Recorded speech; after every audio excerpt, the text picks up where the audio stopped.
Good morning, everyone. Welcome to Lunch with the League of Women Voters, SLO County. We appreciate your interest in criminal justice. Today, we are lucky to have a return visit with Ashley Ravachey, who volunteers as the Deputy Director of Social Policy for the League of Women Voters of California. Ashley participates. I gotta tell you some things. Ashley's a wonderful person. I want you to know about her. She participates in collaborative policymaking for local and state groups with a focus on public safety, open government, and human rights. She is a past president of the League of Women Voters of San Francisco, and during her tenure, the League was awarded the Hero Award by the San Francisco mayor for their civic participation activities. Ashley was recently honored with the Emerging Public Leaders for the United Nations Agenda 2030 Award for her advocacy for human rights and racial justice. Ashley is part of the Criminal Justice Reform work group of the State League, which follows legislative activity in Sacramento very closely.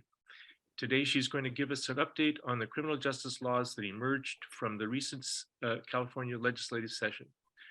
Now, if you have questions for Ashley, you can submit them at any time using the Q&A function. We have disabled chat. Please, if it somehow appears on your screen, please don't use it. Use the Q&A. We will listen to the entire presentation and then at the end start scanning through those and answer as many as we can with the time we have. We're normally quit at 1. It's not a hard stop. Sometimes we go over a little bit beyond that if some great things are happening, and they very well might be. Final thing, we are recording this session and it will be available to you on our YouTube channel and with a link from our website in a couple days. So for now, it's my pleasure to turn this over to Ashley Ravachey. Thank you so much, Glenn. Let me go ahead and start screen sharing. Hopefully everybody can see the documents now.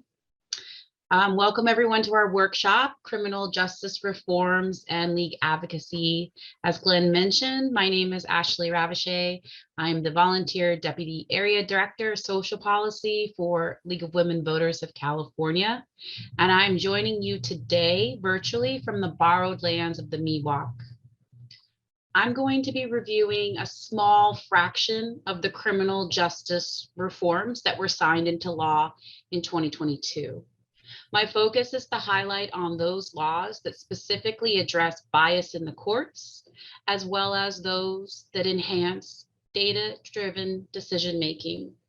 This includes the Racial Justice Act for All, AB 256, which was the retroactive access to the Racial Justice Act, or RJA, law that the League co-sponsored. Also, we have Creative Expression, AB 2799, which was the law that was drafted in response to the very first Racial Justice Act hearing, looking at rap lyrics as creative expression or criminal confession. Next, we have Justice Data Accountability Transparency Act, JDATA, AB 2418. Which standardizes criminal justice data collection across the state and creates a state repository for all of this. It will also enhance filing RJA claims in the future. Next, we have Permanent Incompetence, AB 2657. This came from the League's Anti-Death Penalty Coalition, and it's bringing the standards up to current clinical standards for today. And then last, I will review Deaths in Custody, AB 2761, which provides data and greater transparency to families who have lost loved ones in the system. Some housekeeping, I will refer to all the legislation here today as its proposed bill numbers rather than penal codes or statutory references. This, I find, helps with a lot of general confusion and helps the conversation be more accessible for anybody. Also, if you have any questions, as Glenn mentioned, Please don't hesitate to use the Q&A function. I will do my best to answer them at the end of this presentation. And if not, I will get back to you, because this is equally important that you contribute to this conversation in the dialogue and help shape criminal justice reform with the League. So first, let's start with a general recap of what the League's criminal justice position in brief. Now, we have a system, and we believe that a criminal justice system that is just, effective, equitable, transparent, and that fosters public trust at all stages. We focus on eliminating systemic bias and policing practices that promote safety for both law enforcement officers and the community. And we have a reliance on evidence-based research and decision-making for law enforcement programs and policies, which include scheduled periodic audits of those programs and the policy effectiveness. This is the lens that I will be using today. This is how the League relies on action. And as you will see, it is incredibly important for the criminal justice reforms to really show that they are effective. So first, bias and discrimination in the courts. Let's start with the laws that focus on that, specifically Racial Justice Act for All, and then creative expression. So before we move on to the law that we just passed, let me give you a quick highlight of the Racial Justice Act, AB 2542. This was co-sponsored by the League, passed in 2020. It prevents the state from seeking or obtaining a criminal sentence or conviction based on the race, ethnicity, or national origin of the defendant. And the proof for an RJA claim is intentional bias that was directed at the defendant by the attorney, judge, juror, or law enforcement officers or expert witness. Any racially coded language that was used in court. For example, prosecutors often refer to individuals as animals. It also includes aggregate data on racial disparities in charges and convictions, or racial disparities in sentences. AB 2542 was prospective only. Our goal with the RJA was to remove bias discrimination as a legal tool in the criminal justice process. Over the last year, we've seen an impact on charging and sentencing decisions, but again, the law was prospective only, which means that those who are currently incarcerated were ineligible to combat racism in their case. So with that, the League helped pass the Racial Justice Act for All, AB 256.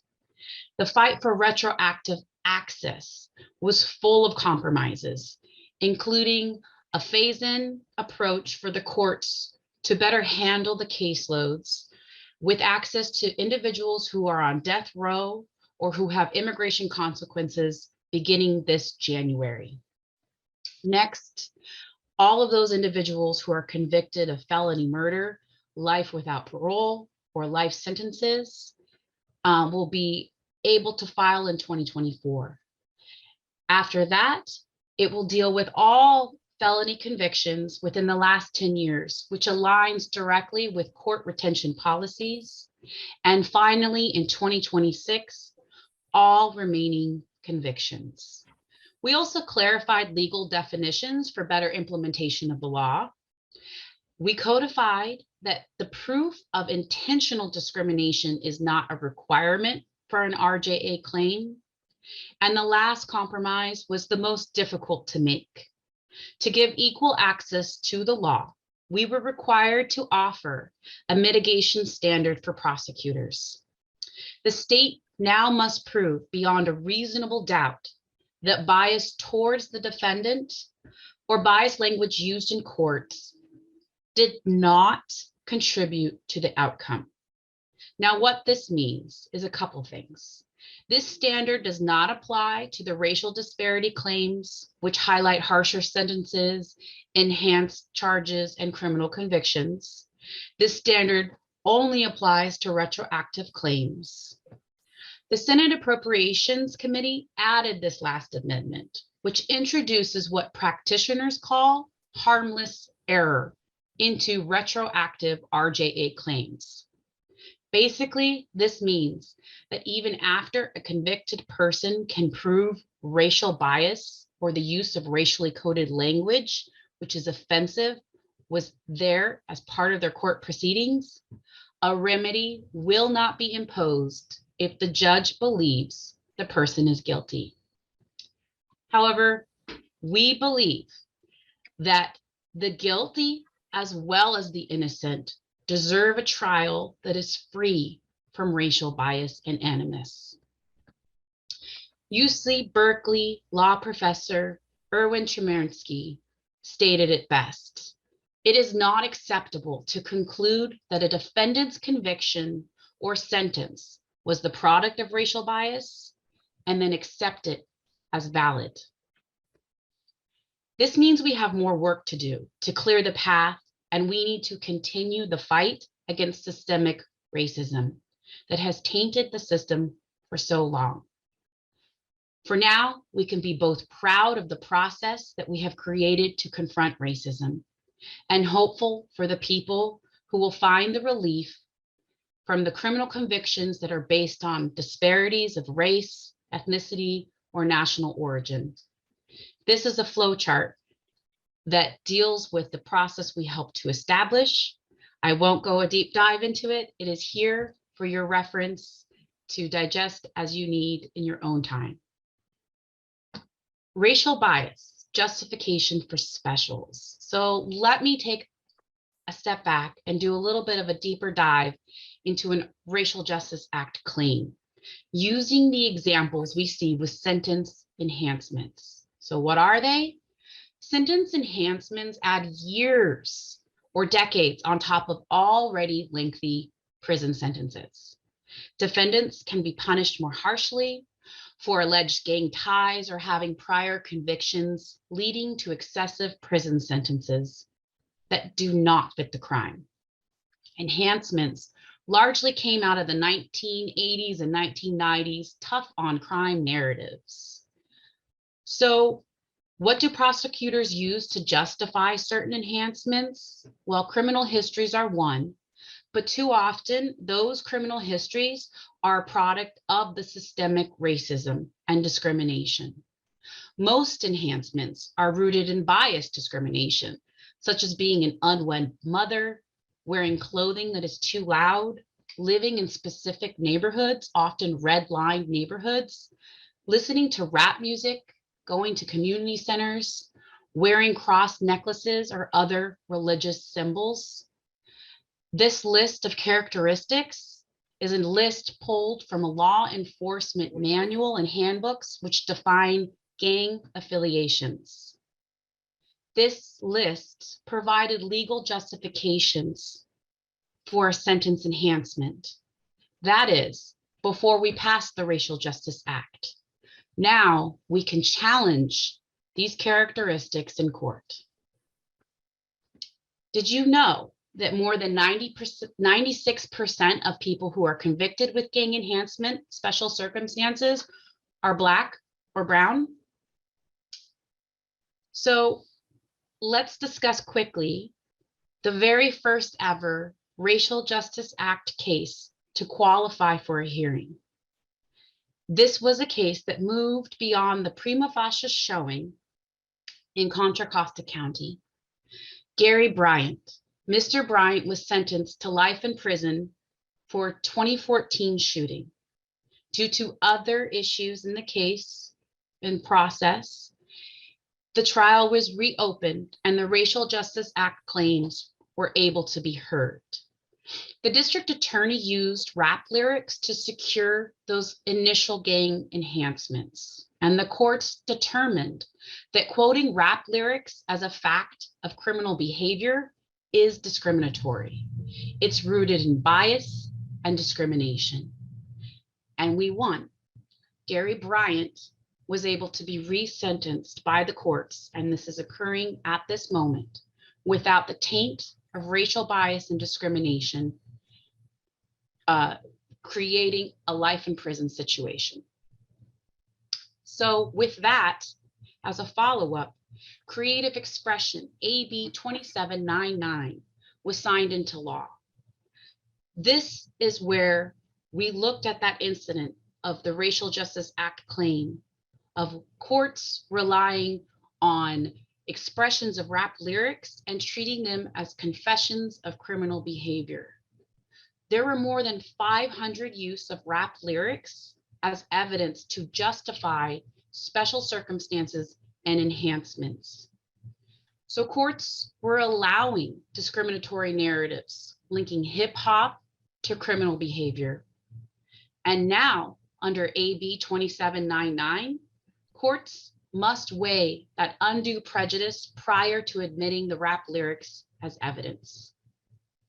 We're going to move on to the data-driven decision-making and the laws that were passed that help support this framework for policymaking, including JData, permanent incompetence, and death in jails. So we cannot change what we don't track.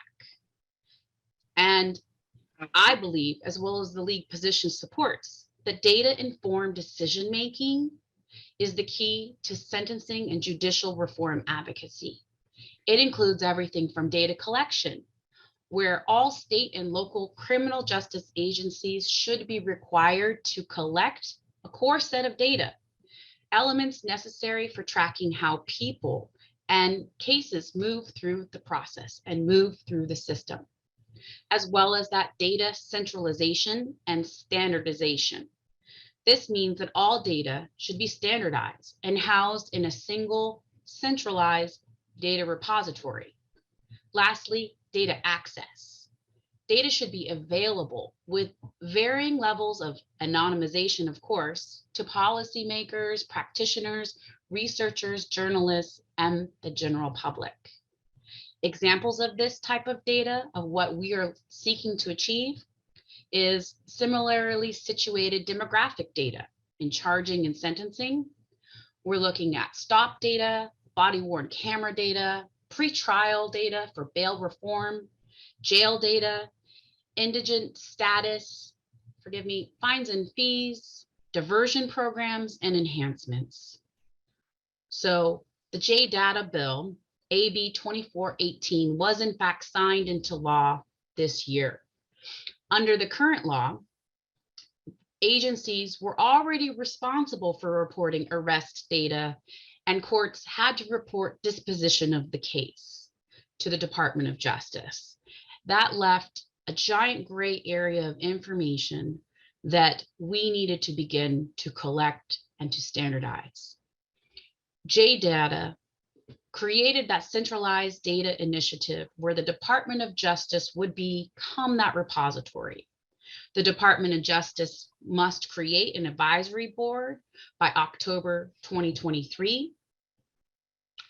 And that advisory board will standardize the data terms and definitions that are used across the state, rather than having county to county data that is specific to only that county. It will be singular data points that all county collects.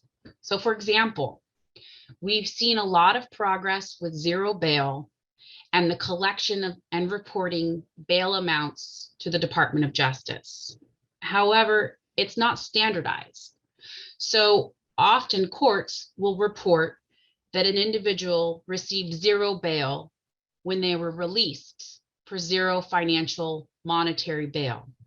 That zero bail data point is also used when an individual is detained and not subject to any bail. This advisory board will help bring light to these data nuances to better track policy decisions and their outcomes.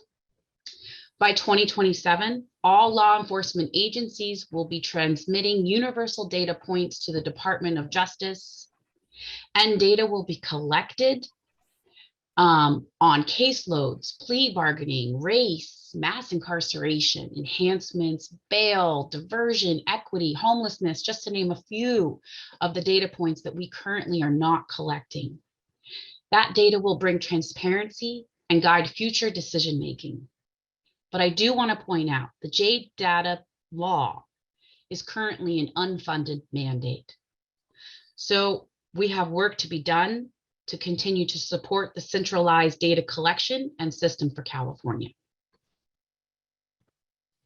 Next, we have the Permanent Incompetence Law, AB 2657.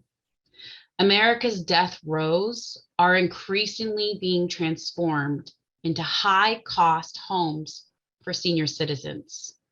We see 12% of individuals on death row are over 65 years old, with 58% of individuals on death row over 50 years old. So under the Eighth Amendment, it is unconstitutional to execute an individual who is mentally incompetent. AB 2657 expanded these protections to include degenerative diseases or permanent incompetence by brain trauma, mental illness, Alzheimer's, or Parkinson's disease. It provides the judge the discretion to resentence an individual to life without parole. Lastly, we have deaths in custody, or AB 2761. This was a very interesting law because law enforcement agencies were not required to be transparent about law enforcement related deaths or deaths that occur while in custody. The absence of accurate and complete information on a number of the individuals who die by law enforcement stifles public trust and the ability to hold peace officers accountable. It was stated by the legislative analysis that a half of deaths resulting from law enforcement are misclassified into California public health data. Under AB 2761, the law now requires law enforcement agencies to report within 10 days a person's in custody death when there is use of force, while the individual is in custody or being transferred, and when the individual is detained in a county jail or state prison. This law will add more transparency and provide timely notice and access to families to be aware that their loved one has passed while in custody. The Open Justice Data Portal by California Department of Justice indicates that 7,542 in custody deaths were reported between 2011 and 2020. Now remember, this is an underreported number and it is awfully high. So this is a great time, now that I've reviewed a lot of the new criminal justice reforms, to think about your question and to type it into the Q&A. I'm going to do a quick review of what the League of Women Voters of California Criminal Justice Interest Group has been focusing on over the last year. All are welcome to join our meetings. We meet the fourth Tuesday every month, alternating between noon and 5:30 p.m. meeting times. If you would like to get involved in the State Criminal Justice Interest Group, please email criminaljustice@lwvc.org. What we've been focusing on is several key areas. We've been focusing on the continuation of our collaboration of the Anti-Death Penalty Coalition, which the Racial Justice Act, the Racial Justice Act for All, and Competent Defense are just some laws that came out of this group. We've also been focusing on civilian sheriff oversight and creating league members as part of those stakeholder conversations, focusing on the deaths in jails, use of force, and the use of military equipment. We've been looking at ending the school to prison pipeline through a group discussion on school resource officers. And very importantly, we've been implementing Prop 17, which restored the voting eligibility for people on parole. So eligible California voters are impacted by the criminal legal system, and they urgently need voter registration services. We need to end that participation disparity through systemic improvements as well as grassroots voter engagement. Currently, there are 300,000 people on probation, parole, or in jail who are eligible to vote in California. The League has been implementing ACA 6 and Prop 17 with CDCR, which is the California Department of Corrections and Rehabilitation, as well as its Division of Parole Operations, or DAPO. We are trying to create registration activities in day centers. And if you or your league is interested in getting involved in these grassroots boots on the ground activities, please contact LWVC and we can connect you with the league members that are leading this charge.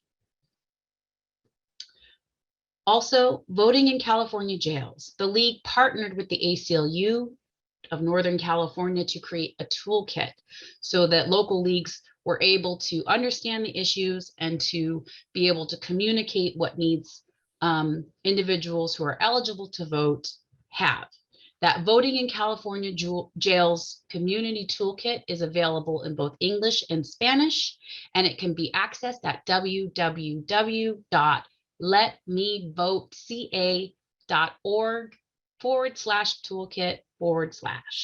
Again, Let Me Vote CA. If you do a general search for it, you will find the toolkit. What we've seen during COVID is that access to registering individuals or casting ballots has been very difficult, which is one reason why the League has engaged deeply with Sheriff Oversight, or the implementation of AB 1185, but specifically creating those community-driven stakeholder conversations and building collaborative reform initiatives with the local sheriff department.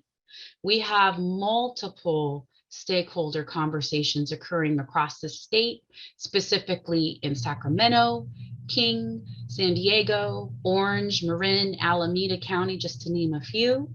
And our interest group is focusing on collecting general data on other laws and the compliance of such that deal directly with the sheriff departments.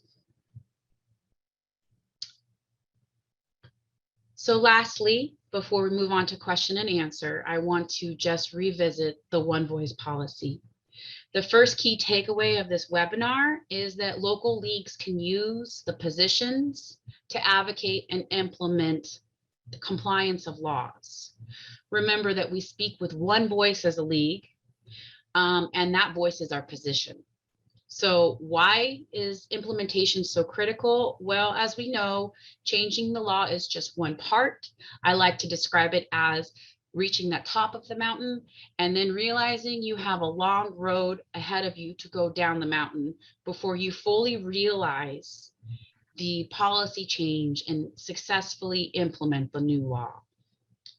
So it takes trust, it takes relationship building, it takes collaboration by all stakeholders to adopt that new law into practice. And the way that the local league can do that through local action is through utilizing that one voice policy, meaning the local president must support the program for implementing state laws, first and foremost. Your actions should be directed and limited to in-district contacts or your elected officials for your local league. There can be no state legislative advocacy done by a local league without the permission of the LWVC president and state leadership, as well as local leagues should never, ever submit a letter of support or opposition to our state legislature body to register their local position on a state issue. This is all done through state advocacy, and it can be done in partnership with local league members, but never acting alone. With that, I would like to stop the screen share and open it up to Q&A. Thank you so very much for joining this lunchtime conversation. I know I provided a lot of details, and I'm here to answer some questions. So with that, let me take a look at this Q&A. And I am not seeing any questions. Glenn, do you happen to have any questions? Well, I do have one, actually. You said that the data law is an unfunded mandate, and it's also requiring a lot of data collection and storing. So it makes it very hard to implement, right? And I'm curious to know if law enforcement agencies, and I assume this applies to everybody, if you're a harbor patrol, you have to collect the same kind of data. Yes? So what happens to an agency that doesn't comply? That's a really great question. I need to review the specifics of the legal text to look at if there are issues with compliance. But what I would say is that the data law is modeling the data collection that we have seen in the RIPA data, the racial identity profiling data, which mandated specific data points to be collected and provided to the Department of Justice. Now, currently, law enforcement agencies, district attorneys, and the courts are already required to transmit data to the Department of Justice. What JData does is it expands certain areas that data was not being collected. For instance, the race of the individual, the ethnicity of the individual was not a data point that was universally collected across the state. Now under JData, that will be a data point that is collected. And then it also standardizes the data. We saw that example with the bail reform of how they can say, oh, it's zero bail here for somebody who is released, but it's also zero bail for somebody who's detained. When you go to look at that data later on, you're not going to be able to determine how the policy has directly impacted housing of individuals in a jail setting who have yet to be tried or convicted of a crime. So JData, although it's an unfunded mandate, the way that they are currently funding it is that it'll come from a general fund. It's not a set aside or anything like that. It needs to be determined budget cycle by budget cycle, but there was no specific funding that would be guaranteed year after year. That being said, our state signed it into law because they believe in it. They know this is important. The Department of Justice supports data collection and dissemination. It will certainly be a very large undertaking, but I believe California will be better for it once it's accomplished. Thank you. And I see we have a question here from Valerie. So Valerie's question is, how close are we to eliminating the death penalty in California, and how will it happen? Valerie, that's a really great question. And that is something that, as part of our anti-death penalty coalition, we have these discussions monthly. The Racial Justice Act, the intention of it was to not only challenge racism in the courts, but to remove death sentences as a viable option. So if you can prove racial discrimination was a factor in your criminal case, then you are no longer eligible for the death penalty. On top of that, California governor has already issued a moratorium on death executing individuals. That does not mean that the legislature or the laws have caught up with removing that as a legal tool for what we call felony murder. The League has been working on additional pieces of legislation. We had SB 300. It did not pass. It's something that I hope we revisit. And what SB 300 did was it challenged a voter enacted initiative that described felony murder, creating the only consequence for felony murder is life without parole or death, and opening felony murder charges to individuals who did not intend for a person to die, who were often aiders and abettors. A lot of the time, they're women who are victims of abuse, who were sitting in a car while a gun was used in the commission of a crime. They had nothing to do with it, but they are serving life without parole or some cases, death sentences for the murder where they had nothing to do with it. So SB 300 would have changed how felony murder is applied in the state and would have been a very small way to chip away at death penalty and death sentences.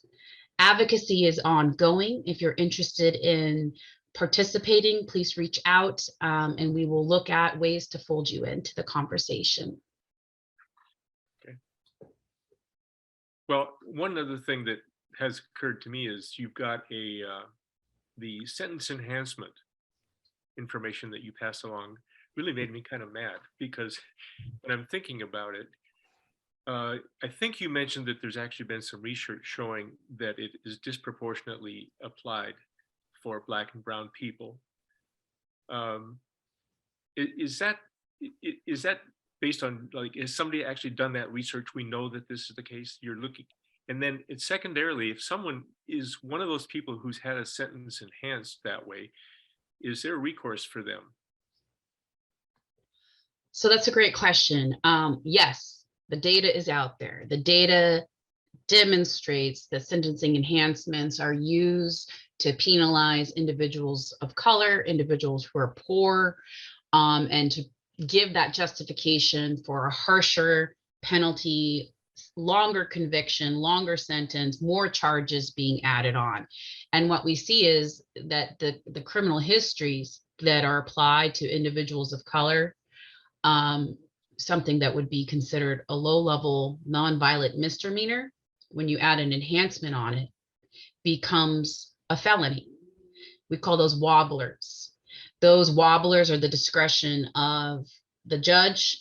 It's the discretion of the district attorney. But once you start tacking on enhancements, the statutes, the laws force you into a harsher penalty outcome. And so an individual who maybe had a low-level violation as a youth, a misdemeanor, something as simple as jaywalking, but there were enhancements tacked on. Later on, they get into another situation when they're of age and they're older, and those criminal histories are reviewed. And that criminal history shows while they were young, there were enhancements that were not justified, but they were there.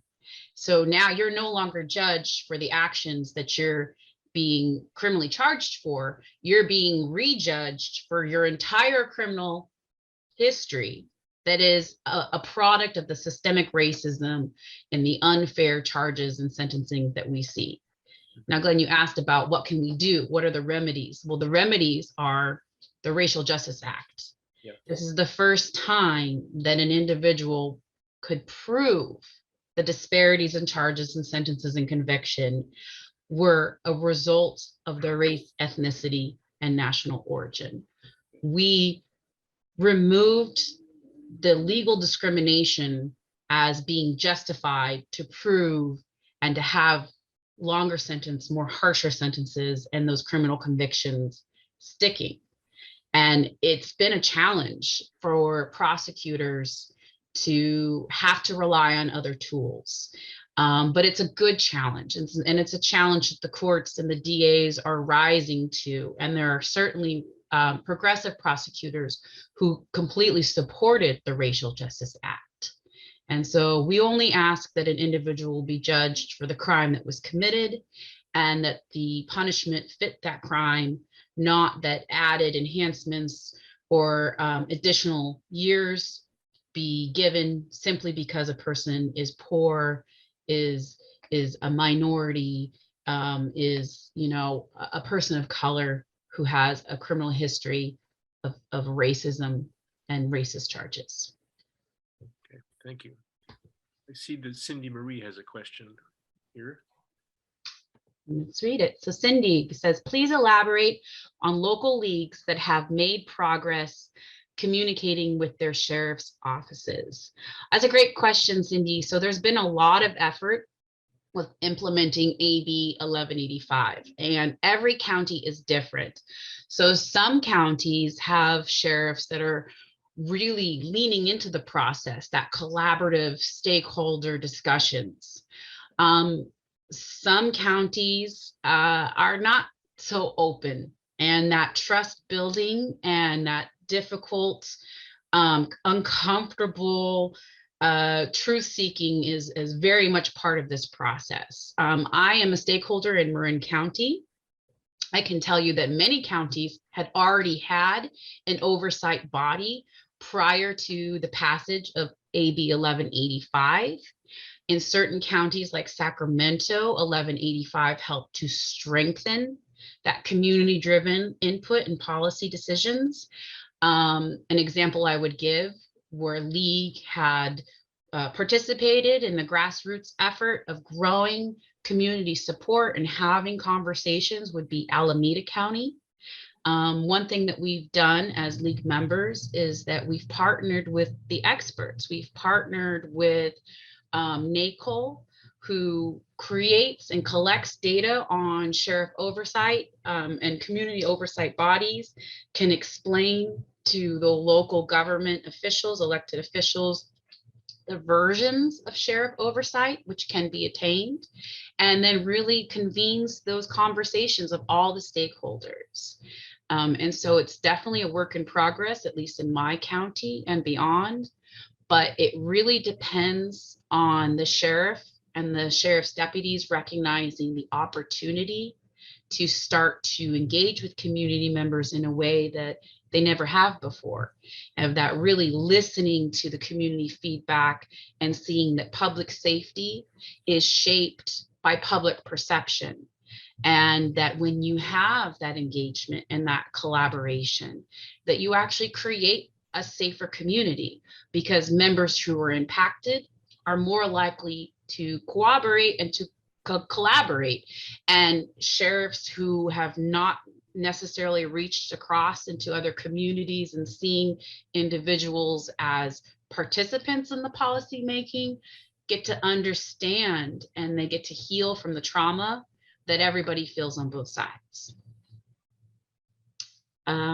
Hopefully that answered your question, Cindy. If you're interested in creating a sheriff oversight in your county, please reach out. We do have a monthly meeting, I believe on Tuesday. I think it's in the evening, but email LWVC, email criminaljustice@lwvc.org, and we can connect you with other League members who are deeply engaged in this work in their counties. And then remember, local action requires your local League president's approval, so that you will definitely need to have that conversation as well. Next, we have a question from Vita. How does that affect the 3 strikes law? Oh, that's very interesting. I'm assuming you mean, how does the Racial Justice Act affect the 3 strikes law or sentencing enhancements? The 3 strikes law is in essence a sentencing enhancement. That's saying that if you have 3 strikes against you, the next one is considered a felony, and you automatically, what they call as a wobble, you get wobbled up. Instead of it being a misdemeanor charge, it's now considered a felony. The Racial Justice Act would look into the 3 strikes and to look at how your criminal history was determined by your race, ethnicity, or national origin. If you are currently incarcerated, then that's that phase in where you can prove racial discrimination or bias during your court proceedings, or just the disparities in those outcomes, meaning that you were treated more harshly with more charges, longer sentences, and convicted because of your race for an individual in your county that it was similarly situated, who did not receive the same punishment as you. That data is out there. It's a deep dive to really tease out the aggregate data, but the 3 strikes law and the way that courts can now address, remedy the racial animus and bias through that process is under a Racial Justice Act claim. Okay, thank you. Are there any other questions? This is your chance. Okay, well, seeing none, I think that Ashley has said that she's going to be sending some links and concrete information to me, which I will make available to anybody. I'm at social policy. My email for the league is socialpolicy@lwvslo.org. And I'd be glad to forward that to anyone who wants it. Let's see, we got some changes here. No, I think we're good. So any final comments from you, Ashley, before we take off? I see a question from Barry. What's coming up in 2023? And Barry, that is a great question. So the legislative calendar has not kicked off. We're on break right now. So as soon as you can file a bill is December 1st. It must sit for 30 days before it can have a hearing. The work will really start in January, but as far as what the league is working on, that's still being determined. And that's a question of priorities and capacity. We hope that criminal justice reforms is continue to be a major priority of the league. But remember, we are a voting rights organization, and there are a lot of issues that need to be addressed in voting rights. If we can create an overlap between advancing voting rights and voting access for individuals who are impacted by the criminal legal system, that would be a great opportunity for us. All of these coalitions and all of our community partners are just starting to tease out what they will be working on in the coming year. So please stay tuned.